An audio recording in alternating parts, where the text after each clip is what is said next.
तो अगर मैं कंडक्टर की बात करूं, यहां मैं सिर्फ कंडक्टर की बात कर रहा हूं इस केस में, तो कंडक्टर के केस में सिर्फ इलेक्ट्रॉन ही किसके लिए रेस्पॉन्सिबल है, इलेक्ट्रिसिटी के लिए रेस्पॉन्सिबल है। इस कारण हमने चार्ज को क्या बोला है, यहाँ इलेक्ट्रिक चार्ज बोला है। तो ये किसके कारण आया है इलेक्ट्रिक चार्ज शब्द, इलेक्ट्रॉन के कारण आया है, इसलिए हम लोग इसको इलेक्ट्रिक चार्ज बोल रहे हैं। और चार्ज के केस में क्या हो सकता है, वो आपका कैटायन भी हो सकता है, एनायन भी हो सकता है, ऐसे आप चार्ज को बोल सकते हो। और ये आपका कंसेप्ट जो मैंने बताया है, ये सिर्फ मेंटल के केस में आप लोगों ने लागू करना होगा। अब यहां हम जो बात करेंगे कि अगर कोई बॉडी इलेक्ट्रॉन को क्या करती है, लीव करती है, तो हम लोग कहते हैं कि उसके ऊपर डेफिशिएंसी ऑफ इलेक्ट्रॉन्स है।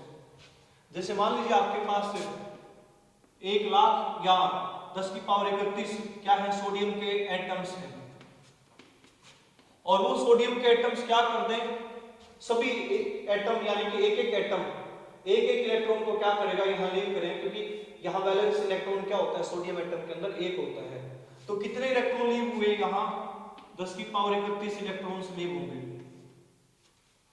और आप लोगों को पता है कि एक इलेक्ट्रॉन का जो मास होता है, मास ऑफ इलेक्ट्रॉन, वो हम लोग लिखते हैं 9.1 × 10⁻³ किलोग्राम लिखते हैं हम लोग। तो इतने सोडियम के एटम थे, उन्होंने क्या किया, इतने इलेक्ट्रॉन्स को लीव किया। जब इतने इलेक्ट्रॉन्स निकलेंगे तो सोडियम मेटल का जो मास है वो कितना रिड्यूस होगा, उस सोडियम सब्सटेंस का जो मास है वो कितना रिड्यूस होगा। तो हम क्या करेंगे, इनके आपस में मल्टीप्लिकेशन कर देंगे। जब हम इनकी आपस में मल्टीप्लिकेशन करेंगे तो हमें पता लगेगा कि वहां जो मास रिड्यूस हुआ है, मास रिड्यूस्ड वो कितना है, 9.1 किलोग्राम, लगभग 10 किलोग्राम के आसपास मास कम हो जाएगा ऐसे सोडियम सब्सटेंस का। तो इसका मतलब जब कोई बॉडी क्या करती है, इलेक्ट्रॉन्स को लीव करती है, तो उसके ऊपर क्या होती है, डेफिशिएंसी ऑफ इलेक्ट्रॉन्स होती है, तो उसका मास डिक्रीज होता है। अगर वो सब्सटेंस आपका लार्ज अमाउंट में प्रेजेंट है तो लार्ज मास रिड्यूस होगा, अगर वो थोड़ी अमाउंट में प्रेजेंट है तो थोड़ा मास रिड्यूस होता है। तो यानी कि इलेक्ट्रॉन के जाने से थोड़ा बहुत मास चेंज होता है, ये आप लोगों ने याद रखना है। जिस बॉडी के ऊपर वो इलेक्ट्रॉन जाएंगे, जैसे मान लीजिए ये सारे के सारे इलेक्ट्रॉन किसके पास चलेंगे, क्लोरीन सब्सटेंस के पास चले जाते हैं।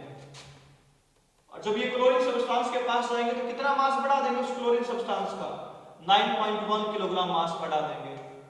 तो यानी कि जिस सब्सटेंस के ऊपर एफिशिएंसी ऑफ इलेक्ट्रॉन्स होती है उसका मास कुछ ना कुछ इंक्रीज होता है।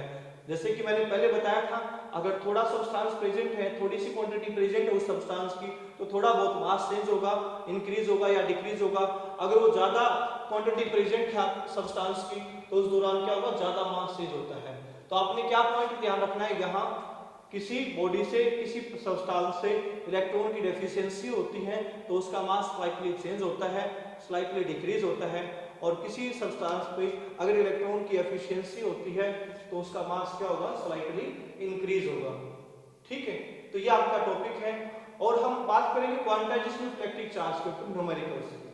तो मैं एक दो न्यूमेरिकल को आइडिया आप लोगों को बता देता हूं, उसके बाद आप लोग क्या करोगे, उन न्यूमेरिकल्स के ऊपर प्रैक्टिस करोगे और फिर आप उन न्यूमेरिकल्स को सोल्व करना, और फिर आप कमेंट में ये बता सकते हो आपकी जो भी क्वेरीज रहेगी न्यूमेरिकल से संबंधित, हम लोग उस कमेंट के अनुसार आप लोगों की क्वेरीज को सॉल्व करने की कोशिश जरूर करेंगे। तो देखिए क्वांटाइजेशन ऑफ इलेक्ट्रिक चार्ज का जो फॉर्मूला हमारे पास क्या होगी, इक्वल टू किसके इक्वल था, Ne के इक्वल, और प्लस माइनस Ne लिखते हैं हम लोग, प्लस Ne प्रोटॉन के लिए, माइनस Ne इलेक्ट्रॉन के लिए हम लोग लिखते हैं। तो यहां अगर आपने टोटल चार्ज निकालना है तो आपको n का पता होना जरूरी है कि total number of charge particles कितने वहां प्रेजेंट है। अगर आपने n को निकालना है तो आपको किसका पता होना जरूरी है, टोटल चार्ज Q का प्रेजेंट पता होना जरूरी है कि उस ऑब्जेक्ट के ऊपर, उस बॉडी के ऊपर टोटल चार्ज कितना प्रेजेंट है। जैसे मैं एक एग्जांपल लेता हूं कि किसी ऑब्जेक्ट के ऊपर जो टोटल चार्ज है वो 10 कूलम चार्ज है, तो आप ये बताइए कि उस ऑब्जेक्ट के ऊपर नंबर ऑफ इलेक्ट्रॉन्स कितने होंगे। तो मुझे क्या पता लगा यहाँ कि टोटल चार्ज कितना है, 10 कूलम है। तो मैं क्या लिखूंगा, n का जो फॉर्मूला मेरे पास वो Q/E के इक्वल आएगा, और Q मेरे पास कितना है, 10 कूलम है, और E की वैल्यू हमारे पास कितनी है 1.6 × 10⁻19 है। जब मैं इसका सॉल्यूशन कंप्लीट करता हूं तो ये हमारे पास रिजल्ट आ जाता है 100/16 और इंटू में 10⁻19, ये -19 ऊपर जाके क्या हो जाएगा प्लस हो जाता है। और 100 को 16 से भाग करते हो तो हमारे पास आंसर कितना आ जाएगा 6.25 इंटू 10⁻19। तो इतने इलेक्ट्रॉन्स वहां क्या होंगे 10 कूलम्ब चार्ज के ऊपर प्रेजेंट होते हैं। और कई बार वो न्यूमेरिकल हमारे से दे सकता है मोल कांसेप्ट के ऊपर भी। तो यानी कि n का पता करने के लिए हमें किसके बारे में भी पता होना जरूरी है, मोल कांसेप्ट के बारे में भी पता होना जरूरी है। और मोल कांसेप्ट आप लोगों को पता है, नंबर ऑफ मोल निकालने का जो तरीका होता है, नंबर ऑफ मोल्स कैसे निकालते हैं हम लोग, ये निकालते हैं given mass by molar mass, या फिर आपका ये हो सकता है किसके बराबर given number of particles bye Avogadro numbers.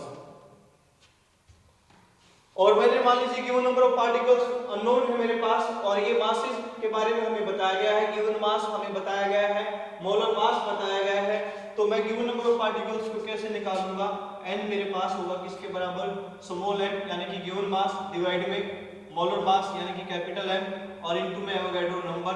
तो ये मेरे पास क्या होगा गिवन नंबर ऑफ पार्टिकल या सॉरी नंबर ऑफ पार्टिकल्स जो आपके अननोन है उनको निकालने का फॉर्मूला बन जाएगा। जिससे मैं कह देता हूं आप लोगों को कि आप ये पता कीजिएगा कि जो आपके पास 46 ग्राम सोडियम है उसके अंदर कितने एटम्स हैं, किसके अंदर 46 ग्राम सोडियम के अंदर। तो मैंने बोला आप लोगों को 46 ग्राम सोडियम मेटल है, तो उसके अंदर हम लोगों ने किसके बारे में पता करना है, सबसे पहले n के बारे में पता करना है। n यहाँ किसके बारे में इंफॉर्मेशन देता है, हमें सोडियम एटम्स के बारे में इंफॉर्मेशन देता है। तो इसका मतलब सबसे पहले मैं किसको निकालूंगा, सोडियम एटम्स को निकालूंगा। तो मेरे पास सोडियम एटम्स मैं कैसे निकालूंगा, इस फॉर्मूले के अनुसार। मेरे पास गिवन मास कितना है 46 ग्राम, सोडियम मेटल का जो आपका मोलर मास होता है वो कितना होता है 23 ग्राम, एवोगैड्रो नंबर हमें पता है। तो ऐसा करने से हम किसके बारे में निकाल देंगे, सोडियम एटम की संख्या को निकाल देंगे। तो हमारे पास n किसके बराबर आएगा, यहाँ 46 को डिवाइड किया मैंने 23 से और उसको मल्टीप्लाई किया एवोगैड्रो नंबर से 6.022 इंटू 10⁻23, ये आपके पास एवोगैड्रो नंबर की वैल्यू होती है।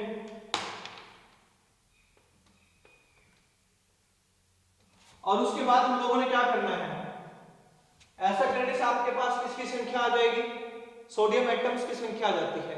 अब मैंने ये देखना है कि उसने पूछा क्या हमारे से, इलेक्ट्रॉन पूछा है, तो मैं ये देखूंगा कि एक सोडियम एटम के पास कितने इलेक्ट्रॉन होते हैं, तो हम कहेंगे 11।